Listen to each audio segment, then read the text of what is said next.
जैसा कि हम सभी ने देखा, देश के लोकसभा के नेता प्रतिपक्ष श्री राहुल गांधी जी के बारे में जैसे अन्नागल टिप्पणियां भाजपा और शिवसेना के नेताओं के द्वारा की गई, उस पर ना तो इनकी पार्टियों के राष्ट्रीय अध्यक्ष के द्वारा किसी भी प्रकार से कोई माफ़ी मांगी गई, ना उस पर कहा गया, ना देश के प्रधानमंत्री के द्वारा दो शब्द कहे गए। ये सारे के सारे लोग मौन हैं। उसके खिलाफ यूथ कांग्रेस इस लड़ाई को लड़ रही है। आज हमने देश के प्रधानमंत्री नरेंद्र मोदी, केंद्रीय राज्य रेल मंत्री, यूपी के श्रम मंत्री और शिवसेना के नेता संजय गायकवाड़, चारों का यहाँ पुतला दहन किया है। अगर इन लोगों ने माफ़ी नहीं मांगी तो ये लड़ाई यहाँ से शुरू हुई है, लेकिन यहाँ ख़त्म नहीं होगी। भारत के कोने कोने में हर जगह पुतला भी जलाएंगे, धरना प्रदर्शन भी करेंगे और अपना ये जो इन्होंने अपमान किया है इसका बदला लेंगे। ये बताइए, राजनीति की लड़ाई तो विचारधारा की लड़ाई होती है ना, ये विचारधारा की लड़ाई करते करते यहाँ ये मारने काटने वाली बात आ जाती है। तो ये उनकी सोच है।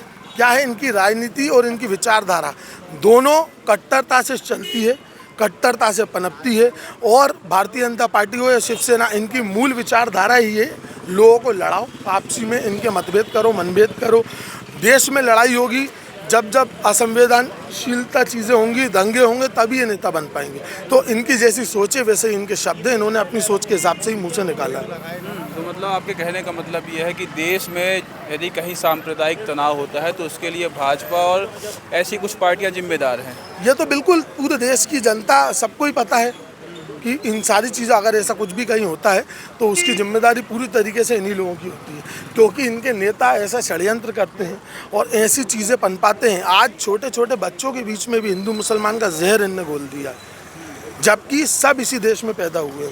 और ये बात सही है कि इस देश को जब आज़ादी मिली थी तो उसमें किसी एक धर्म का नहीं, सबका अपना अपना सहयोग था, सबके लोगों ने कुर्बानी दी इस देश को आज़ादी में। लेकिन ऐसी चीज़ें पनपाने के बाद क्या करना चाहते हैं, भारत को 21 ओर ले जाना चाहते हैं कि घर घर अड़ोसी पड़ोसी जिनका एक दूसरे से बहुत अच्छे संबंध है, सालों से बने रहे, अब एक दूसरे से चिढ़ने लगे। तो ये इनकी स्ट्रेटेजी है जो चल रही है। और देश सुरक्षित हाथों में नहीं है सर? क्या इतना बढ़िया नेतृत्व कर रहे हैं प्रधानमंत्री मोदी? देश एक बहुत बड़े तानाशाह के हाथ में है और हमें हर तरह से इस देश को बचाना होगा, क्योंकि अगर जहाँ पे तानाशाही आ जाती है वहाँ पर जनता की आवाज़ को दबाने की कोशिश की दुनिया तो मोदी जी का लोहा मानती है कि प्रधानमंत्री होता मोदी जैसा। पूरी दुनिया मानती नहीं है, ये सिर्फ दिखाया जाता है। ये मार्केटिंग पब्लिसिटी स्टंट होता है भारतीय जनता पार्टी का और मोदी जी का, जो हर जगह ये दिखाते हैं कि हम बहुत अच्छा काम कर रहे हैं, बहुत बड़ा काम। आए दिन क्लिप्स आती हैं, रोडें टूट रही हैं, ब्रिज गिर रहे हैं, पुल गिर रहे हैं।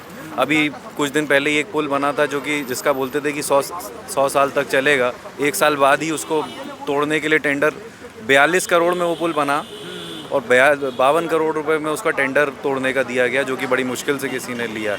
तो इस तरह की कई घटनाएं चल रही हैं। ये तो सिर्फ दिखाने की बातें हैं।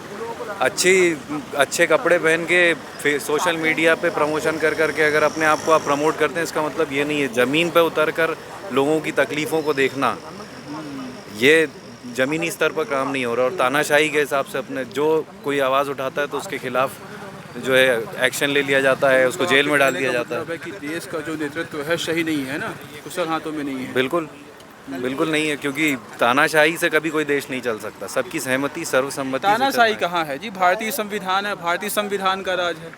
नहीं, तानाशाही क्यों नहीं?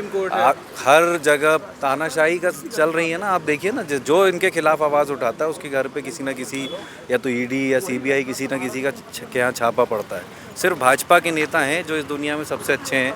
बाकी सब जगह भाजपा के व्यापारी, बीफ कंपनियों से जिनसे चंदा लिया जाता है, उनके यहाँ ऊपर से जो है जुर्माना हटा दिया जाता है, उनके खिलाफ एक्शन नहीं लिया जाता है। और बीफ के खिलाफ पूरी दुनिया में चिल्लाते हैं, हिंदुत्व के नाम पे चिल्लाते हैं कि गाय काटना बंद करेंगे, और उन्हीं कंपनियों से चंदा लेते हैं। तो सारा कुछ सबके सामने है, ये सब जानती है, मीडिया भी जानती है। लेकिन जिस प्रकार से तानाशाही चल रही है, उसी के प्रकोप से ये जो है बातें वो बाहर नहीं निकाली जाती या बोली नहीं जाती। क्या कारण है, और कोई कारण समझ में नहीं आता। चलिए ठीक है, बहुत बहुत धन्यवाद। तो आज मध्य प्रदेश कांग्रेस कार्यालय के बाहर कांग्रेस की यूथ विंग ने प्रधानमंत्री मोदी और जिन ने भी राहुल गांधी के खिलाफ आपत्तिजनक टिप्पणी की है उसका पुतला जलाकर कहीं ना कहीं अपना विरोध जताया है। और उन्होंने कहा है कि प्रधानमंत्री मोदी को ऐसे नेताओं को चिन्हित करके इन पे कार्यवाही करना चाहिए। अब देखना ये है कि क्या भाजपा अपने ऐसे नेताओं पर जो इस तरीके की बयानबाजी करते हैं उन पे कोई कार्यवाही करती है या नहीं। धन्यवाद।